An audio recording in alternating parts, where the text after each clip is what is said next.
Mailman. Karl Malone got the nickname the Mailman in college at Louisiana Tech because he always delivered. That theme carried into his NBA career. He scored consistently, dominated the post, and racked up over 36,000 points. It helped that his last name fit perfectly. The Mailman became one of the most iconic monikers in basketball, synonymous with power, consistency, and reliability. The Beard.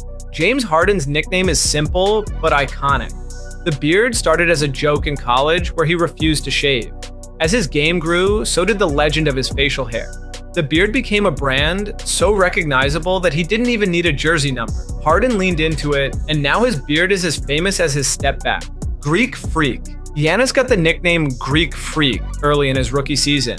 He was a 6'11 forward with guard skills, freakish wingspan, and impossible agility. A Bucks commentator said it first, and fans instantly adopted it. The name stuck because no other phrase captured how unreal his game looked. Giannis isn't just a star, he's a physics experiment gone right. The Glove. Gary Payton's nickname came from his cousin during the 1993 Western Conference Finals. He said Payton was guarding like a glove, stuck to his man with suffocating defense. The name blew up. The Glove perfectly captured Gary's game. Elite perimeter D, trash talk, and constant pressure. He wore it proudly, even naming his son the Mitten in homage. Big Game James. James Worthy earned Big Game James during his time with the Showtime Lakers. Why? Because he always delivered in the biggest moments. In the 1988 finals, he dropped a 36-point triple-double in Game 7. Teammates and commentators alike gave him the nickname because he turned pressure into fuel. If it was win or go home, Worthy showed up huge. The Human Highlight Film. Dominique Wilkins didn't just dunk, he detonated. His in-game windmills and ferocious jams were so frequent that Hawks announcers called him the Human Highlight Film. The nickname wasn't an exaggeration. Every night, he created at least one moment that made fans jump out of their seats. He turned scoring into theater and rim destruction into a nightly ritual. The Microwave. Vinnie Johnson wasn't a starter, but when he came in, he heated up fast. That's how he got the nickname the Microwave. During Detroit's bad boy era, he became known for scoring in bunches. Instant offense off the bench. A broadcaster coined the term, and it stuck. His quick strike style helped the Pistons win 2 titles and gave us one of the coolest nicknames ever. Mr. Big Shot. Chauncey Billups earned Mr. Big Shot for his clutch shooting during the Pistons' 2004 title run. He hit game winners, deep threes, and never flinched under pressure. His calm, confident demeanor made every late-game possession feel safe. Teammates and fans knew if the game was on the line, Chauncey was getting the ball, and most of the time, he delivered. Boogie.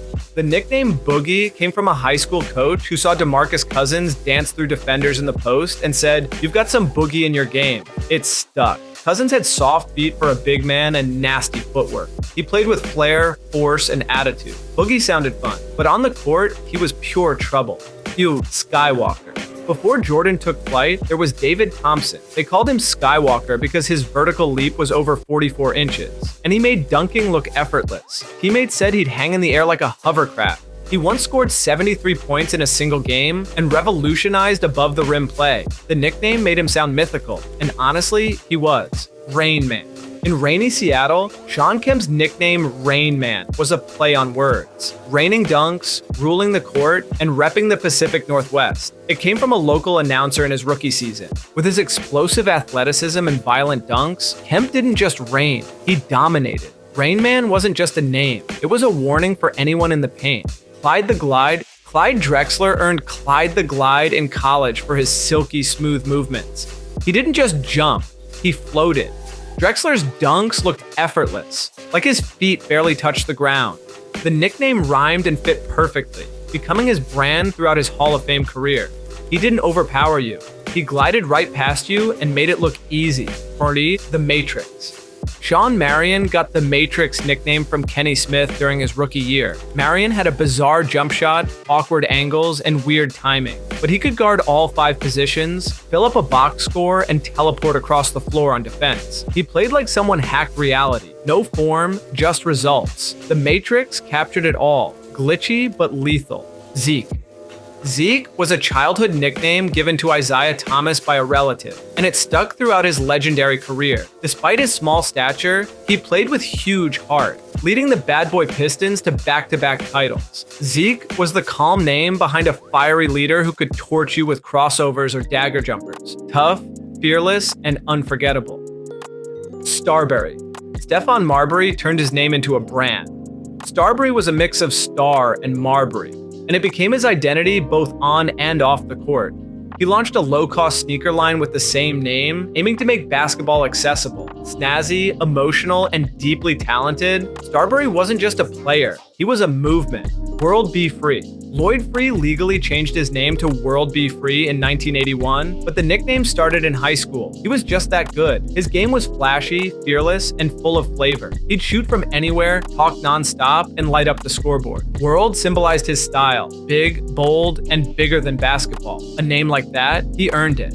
The chairman of the boards. Moses Malone dominated the glass so relentlessly that he was nicknamed the chairman of the boards. It was a pun, sure, but it was true. He led the league in rebounding 6 times and outworked everyone in the paint. Offensive boards, automatic, second chance points, inevitable. Moses was businesslike in his approach. Rebound, score, repeat. A chairman with calluses, unicorn. Kevin Durant coined this nickname. He called Kristaps Porzingis a unicorn because he was a 7'3" player who could shoot threes, block shots, and move like a guard. It was rare, unique, almost mythical. The name instantly stuck. Porzingis embraced it, and every stretch big since has chased that same unicorn vibe. Kristaps was the original. Mr. Clutch. Long before he became the NBA logo, Jerry West was Mr. Clutch. He hit big shots, made smart plays, and delivered under pressure, always. The nickname came from his uncanny ability to show up when it mattered most. In the playoffs, in finals, in tight games, he was automatic. Mr. Clutch wasn't hype. It was just accurate. Vanilla Gorilla. Joel Tribila wasn't flashy, but he was physical. Vanilla Gorilla was a fan-given nickname that stuck thanks to his size, bruising style, and yes, pale skin. He was a throwback big, set screens, blocked shots, grabbed boards, and threw elbows. He never looked for highlights, but you felt him every possession. Quietly tough, with a name that stood out, Big Nasty. Corliss Williamson got the nickname Big Nasty from his Arkansas college days. He wasn't the tallest, but he bullied defenders in the paint with raw strength and relentless effort. The name reflected his physical bruising style. He'd post you up, body you down, and finish through contact. On the 2004 Pistons title team, he brought toughness off the bench and plenty of nasty. Red Mamba. Matt Bonner got dubbed the Red Mamba by Kobe Bryant as a playful nod to Kobe's own Black Mamba title. Bonner was a three-point sniper with a quiet demeanor and bright red hair. He didn't talk much, didn't dunk, but if you left him open, bang. The name added irony and charm to a role player who carved out his lane with stealthy precision. Cool Hand Luka. Cool Hand Luka is a clever play on the Paul Newman movie Cool Hand Luke. It fits perfectly because Doncic plays with ice in his veins. He hits game winners with a smirk, controls tempo like a veteran, and makes tough plays look casual. The nickname captures his calm under pressure, whether he's facing a double team or a finals moment. Linsanity. Linsanity wasn't just a nickname, it was a global event. In 2012, Jeremy Lin came off the Knicks bench and torched the league for 2 straight weeks. The media frenzy gave birth to Linsanity, blending his name with the chaos he caused. It captured a perfect storm of surprise, skill, and magic. Lin's story became a symbol of hope and belief. The French rejection. Forget Stifle Tower. This one hits harder. The French rejection plays off Gobert's French nationality and his elite shot blocking. With multiple Defensive Player of the Year awards, Gobert made the paint a no-fly zone. The nickname came from fans and broadcasters alike, and stuck because it's equal parts clever and brutal. Try to dunk on Rudy, prepare for rejection. Stevie Franchise. Steve Francis got the nickname Stevie Franchise because he was expected to be the foundation of the Rockets, the franchise. Drafted number 2 overall in 1999, he brought electricity to Houston with handles, hops, and highlight plays. The name was both praise and pressure, and for a few explosive years, he lived up to it, carrying the team and the brand. The Zen Master.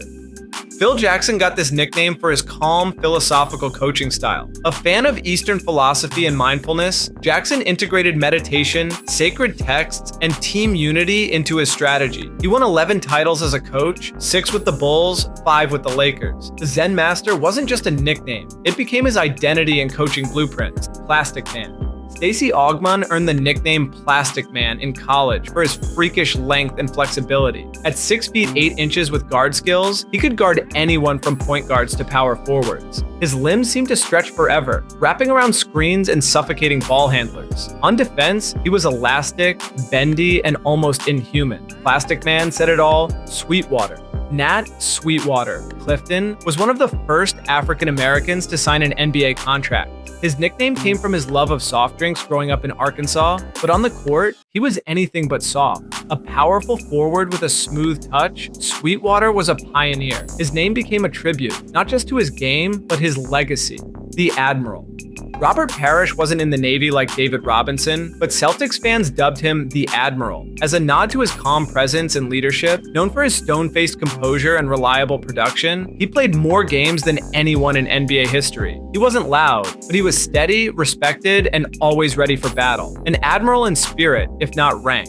If you liked this video, subscribe to Basketball for Dummies and check out part 1 on all the other awesome nicknames that have been created in NBA history.